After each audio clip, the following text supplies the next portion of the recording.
प्रिय साथियों, स्वागत है आप सभी का आपके अपने YouTube चैनल पर। हम लेकर आए हैं कक्षा 12वीं मॉडल सेट 4। इसमें बहुत सारे महत्वपूर्ण क्वेश्चन हैं जो पूछे गए हैं और पूछे जाने की संभावनाएं हैं। इससे पहले मॉडल सेट 1 और मॉडल सेट 2 डाल दिए गए हैं, वीडियो अपलोड कर दिए गए हैं। अभी तक आपने अगर उसे नहीं देखा है तो उसे अवश्य देखें। उसमें भी बहुत सारे महत्वपूर्ण क्वेश्चन थे जो पूछे गए हैं और पूछे जाने की संभावनाएँ हैं। आइए मॉडल सेट 3 में क्या क्या महत्वपूर्ण क्वेश्चन हैं देखते हैं। उससे पहले लिखा हुआ है कि निम्नलिखित वस्तुनिष्ठ प्रश्नों के 4 विकल्प है जिनमें एक सही है। सही विकल्प का आपको चयन करना है, यानी कि प्रत्येक प्रश्न के लिए आपके पास 4 विकल्प होंगे, उसमें से एक सही है और उसी सही का आपको चयन करना है। प्रश्न नंबर 1 में है कि खड़ा का विलोम होगा। ए में है खोटा, बी में है पड़ा, सी में है लेटा और डी में है बैठा। खड़ा का उल्टा विलोम विपर्यार्थक होगा खोटा, इसलिए इसका आंसर होगा ए। दूसरा प्रश्न है समाज का विशेषण है।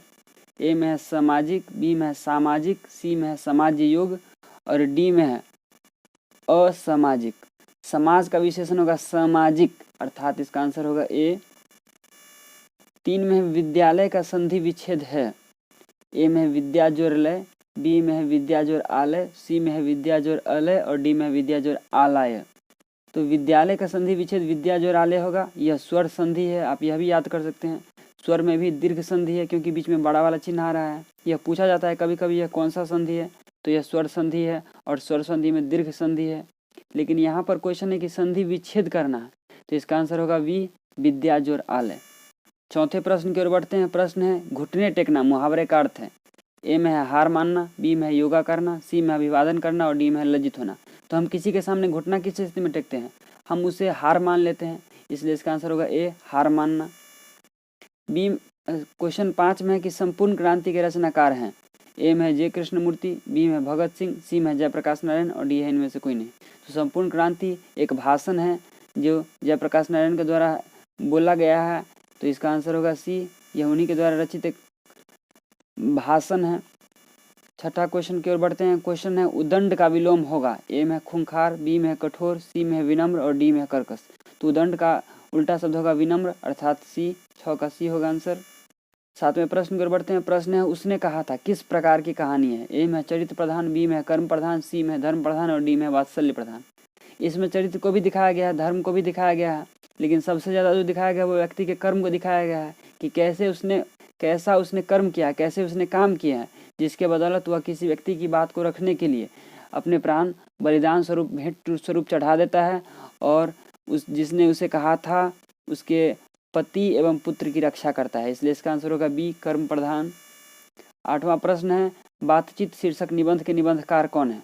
बातचीत जो है एक निबंध है और उस निबंध के निबंधकार कौन है, अर्थात लेखक कौन है। ए में है नामवर सिंह, बी में है बालकृष्ण भट्ट, सी में है जय कृष्णमूर्ति और डी में है उदय प्रकाश। तो बातचीत के लेखक का नाम है बी, बालकृष्ण भट्ट। 9वें प्रश्न की ओर बढ़ते हैं। प्रश्न है आनंदित में कौन सा प्रत्यय है। प्रत्यय से तात्पर्य है कि जो शब्द के अंतिम में लगे। ए में है दित, बी में है दित, पहला वाला दित और दूसरा वाला दित में यह अंतर है कि दूसरे वाले दित में हलंत लगा है जो तो के नीचे लगा है। सी में है इत, इसके नीचे भी हलंत लगा है और डी में है इत, इसमें हलंत नहीं लगा है। तो आप गौर से देखिए आनंदित में द और न जो संयुक्त रूप से मिला हुआ है उसमें हर्ष ई का मतलब लगा है, इसलिए इसका आंसर होगा डी, इत। 10वें प्रश्न की ओर बढ़ते हैं। प्रश्न है तुलसीदास के दीक्षा गुरु कौन थे। ए में है नरहरिदास, बी में है अग्रदास, सी में है सूरदास और डी में है महादास। तो तुलसीदास के दीक्षा गुरु थे नरहरिदास, अर्थात इसका ए में है, इसका आंसर होगा ए। 11वें प्रश्न की ओर बढ़ते हैं। प्रश्न है पंचवटी कौन सा समास है। ए में है कर्मधारय, बी में है द्विगु, सी में है द्वंद्व और डी है इनमें से कोई नहीं। क्वेश्चन फिर से देखिए, पंचवटी, जब इसका हम विग्रह करेंगे तो पाएंगे कि 5 वटी, 5 रास्ताओं का समूह। तो जब कभी भी समास में प्रथम पद या पहला पद संख्यावाचक आता है तो उसे हम द्विगु समास कहते हैं, इसलिए इसका आंसर होगा बी, द्विगु। 12वें प्रश्न की ओर बढ़ते हैं। प्रश्न है खून पसीना एक करना मुहावरे का अर्थ है। ए में युद्ध करना, बी में बहुत परिश्रम करना, सी में उल्टा काम करना और डी में बहुत क्रोधित होना। खून पसीना एक करना अर्थात बड़े से बड़े काम को छोटा करना, बड़े से बड़े मेहनत के काम को आसान करना, यानी कि खूब सारा मेहनत करना है, तो इसका आंसर होगा बी, बहुत परिश्रम करना। 13वें प्रश्न की ओर बढ़ते हैं। प्रश्न है मलेज की रचना नहीं है। न आने वाला कल, बी में सदियों का संताप, सी में बकलम खुद और डी है इनमें से कोई नहीं। तो यह तीनों रचना मलेज के द्वारा रचित है, क्वेश्चन में नहीं है, अर्थात इसका आंसर होगा डी, इनमें से कोई नहीं। 14वें प्रश्न की ओर बढ़ते हैं। प्रश्न है उपवास में कौन सा उपसर्ग है। ए में है उप, बी में है उत, सी में है उप और डी में है अप। बी और सी एक जैसा पढ़ने में लग रहा है, लेकिन बी में जो है सो छोटा वाला उ है और सी में बड़ा वाला उप है। क्वेश्चन में है कि उपवास में कौन सा उपसर्ग है। उपसर्ग से तात्पर्य है जो शब्द के प्रथम में लगकर उसका अर्थ बदल देता है, तो छोटा वाला उ होगा, तो उ उप होगा, अर्थात ए है इसका आंसर। 15वां प्रश्न है साकार का विलोम है। ए में है कुआकार, बी में है निराकार, सी में है बेकार और डी में है तिकार। तो साकार का होगा निराकार, अर्थात बी। 16वें प्रश्न की ओर बढ़ते हैं। प्रश्न है हाथ पैर कौन सा समास है। ए में है द्वंद्व, बी में है द्विगु, सी में है तत्पुरुष और डी है इनमें से कोई नहीं। तो हाथ पैर जो एक दूसरे का, इसमें हम देख पा रहे हैं कि दोनों शब्द प्रधान हैं, दोनों के बीच योजितात्मक चिन्ह है, तो इसका आंसर होगा द्वंद्व ए। 17वें प्रश्न की ओर बढ़ते हैं। प्रश्न है कामचोर कौन सा समास है। काम से चोर जो काम करने से पीछे हटता है, भागता रहता है, तो इसमें से का भाव आ रहा है। जब भी से आए, में आए, पर आए, के लिए आए, को आए, तो हम आसानी से पहचान सकते हैं कि यह तत्पुरुष समास है, इसलिए इसका आंसर होगा सी तत्पुरुष। 18वें प्रश्न की ओर बढ़ते हैं। प्रश्न है आत्मा का विशेषण है। ए में है आत्मजा, बी में है आत्मिक, सी में है आत्मीय और डी है इनमें से कोई नहीं। तो आत्मा का विशेषण होगा आत्मीय, अर्थात सी, 18 का सी। 19वें प्रश्न की ओर बढ़ते हैं। प्रश्न है नयन का संधि विच्छेद है। ए में है ने जोर अन, बी में है न जोर यन, सी में है ने जोर एन और डी में है इनमें से कोई नहीं। तो आपकी जानकारी के लिए बता दें कि यह नयन जो है यह स्वर संधि है और इसका आंसर होगा ए ने जोर अन। 20वें प्रश्न की ओर बढ़ते हैं। प्रश्न है जिसने गुरु से दीक्षा ली हो उसे एक शब्द में क्या कहा जाता है। ए में है शिक्षित, बी में है दीक्षित, सी में है पंडित और डी में है आचार्य। जो गुरु से शिक्षा लेता है उसे शिक्षित कहते हैं, लेकिन यहाँ पर है कि जो गुरु से दीक्षा लेता है, इसका अर्थ होगा दीक्षित, अर्थात बी। 21वें प्रश्न की ओर बढ़ते हैं। प्रश्न है निंदा का विलोम है। ए में है पूजा, बी में है प्रशंसा, सी में है स्तुति और डी में आराधना। तो जब किसी की निंदा करते हैं तो उसका विपरीतार्थक शब्द होगा स्तुति। 22वें प्रश्न की ओर बढ़ते हैं। प्रश्न है हार-जीत कविता किस कविता संग्रह से ली गई है। ए है कहीं नहीं वहीं, बी में है अधिनायक, सी में है 10 तस्वीरें, डी है जिन्होंने जीना जाना। तो हार-जीत जो है यह कहीं नहीं वहीं से लिया गया है, अर्थात ए। 23वें प्रश्न की ओर बढ़ते हैं। प्रश्न है लंबोदर कौन सा समास है। ए में है कर्मधारय, बी में है अव्ययी भाव, सी में है बहुव्रीहि और डी में है द्विगु। लंबोदर का जब हम विग्रह करेंगे तो पाएंगे कि लंबा है उदर जिसका, यह गणेश भगवान की ओर इंगित कर रहा है, अर्थात जो तीसरी ओर इंगित करता है उसे हम बहुव्रीहि समास करते हैं, इसलिए इसका आंसर होगा सी। 24वां प्रश्न है अपना देश पिछड़ा हुआ है बावजूद इसके कि हमने लोकतंत्र की स्थापना की है, किस पाठ से उद्धरित है। यह पंक्तियां जयप्रकाश नारायण द्वारा रचित है जो संपूर्ण क्रांति से लिया गया है। इसका ऑप्शन ए है संपूर्ण क्रांति, बी में है सिपाही की मां, सी में है प्रगीत और समाज, डी में है पुरस्कार। तो यह संपूर्ण क्रांति से लिया गया है, ए होगा इसका आंसर।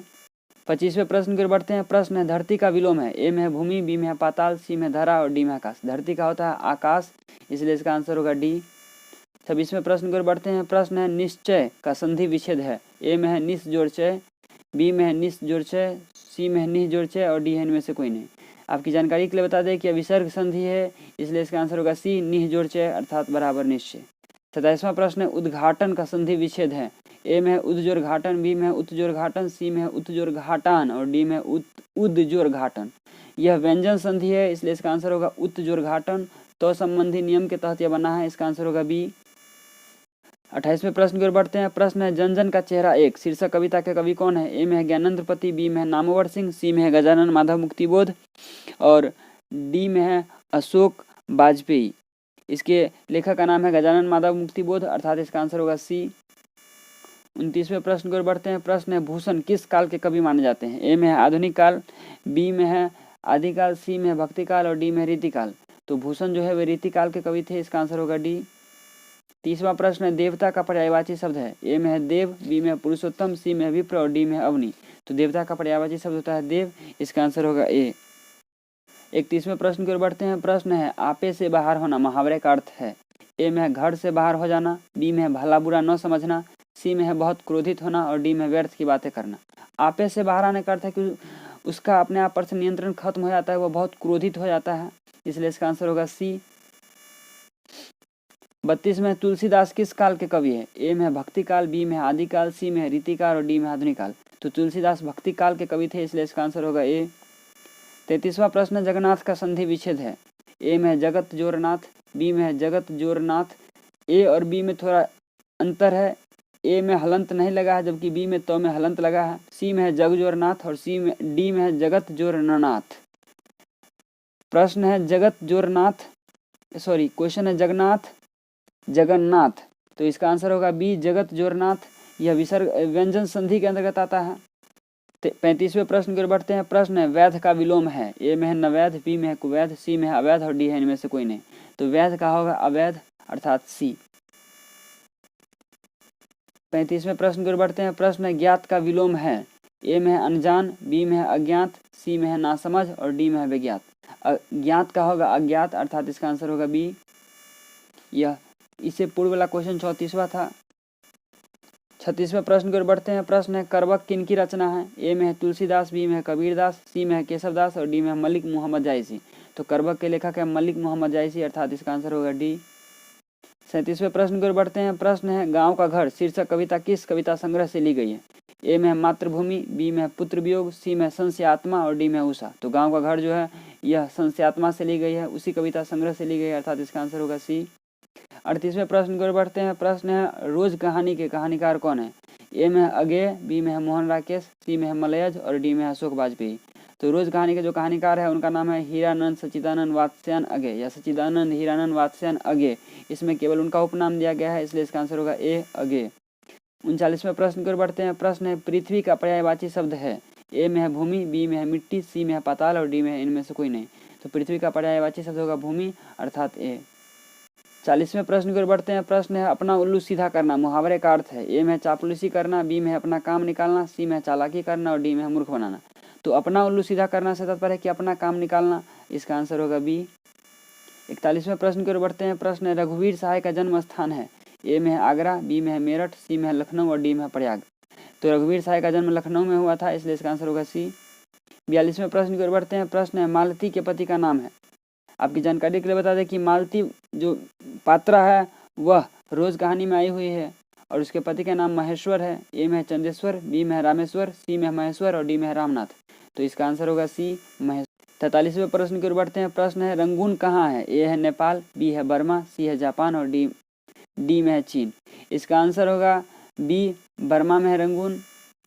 44वें प्रश्न की ओर बढ़ते हैं। प्रश्न है उसने कहा था कहानी के नायक हैं। ए में है लहना सिंह, बी में है बोधा सिंह, सी में है वजीरा सिंह और डी में है हजारा सिंह। तो उसने कहा था कहानी का जो प्रमुख पात्र है वह लहना सिंह है अर्थात ए। 45वें प्रश्न की ओर बढ़ते हैं। प्रश्न है भारत का विशेषण है। ए में है भारतीय, बी में है भारतीय, सी में है भरत और डी में है अभारतीय। भारत का विशेषण होगा भारतीय अर्थात ए। 46वें प्रश्न की ओर बढ़ते हैं। प्रश्न है कनक का अर्थ है। ए में है चांदी, बी में है सोना, सी में है बादल और डी में है नदी। तो कनक होता है सोना के लिए अर्थात इसका आंसर होगा बी। 47वें प्रश्न की ओर बढ़ते हैं। प्रश्न है पानी का पर्यायवाची शब्द है। ए में है तालाब, बी में है सर, सी में है नीर और डी में है नदी। तो पानी का पर्यायवाची शब्द होगा सी अर्थात नीर। 48वें प्रश्न की ओर बढ़ते हैं। प्रश्न है शिव का उपासक कहलाता है। ए में है शिवम, बी में है शैव, सी में है शिवत्व और डी में है शंकर। जो शिव की आराधना करते हैं उपासना करते हैं उसे शैव कहा जाता है अर्थात इसका आंसर होगा बी।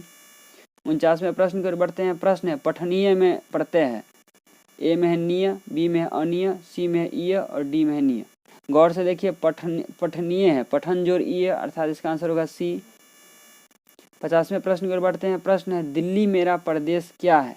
ए में है निबंध, बी में है कहानी, सी में है उपन्यास और डी में है कविता। तो दिल्ली मेरा परदेश निबंध है, इसका आंसर होगा ए। अभी तक अगर आपने हमारे चैनल को सब्सक्राइब नहीं किया है तो सब्सक्राइब कीजिए ताकि और भी मॉडल सेट या किसी भी कक्षा के प्रश्न वीडियो आते रहें। आज के लिए इतना ही, मिलते हैं कल, तब तक के लिए धन्यवाद।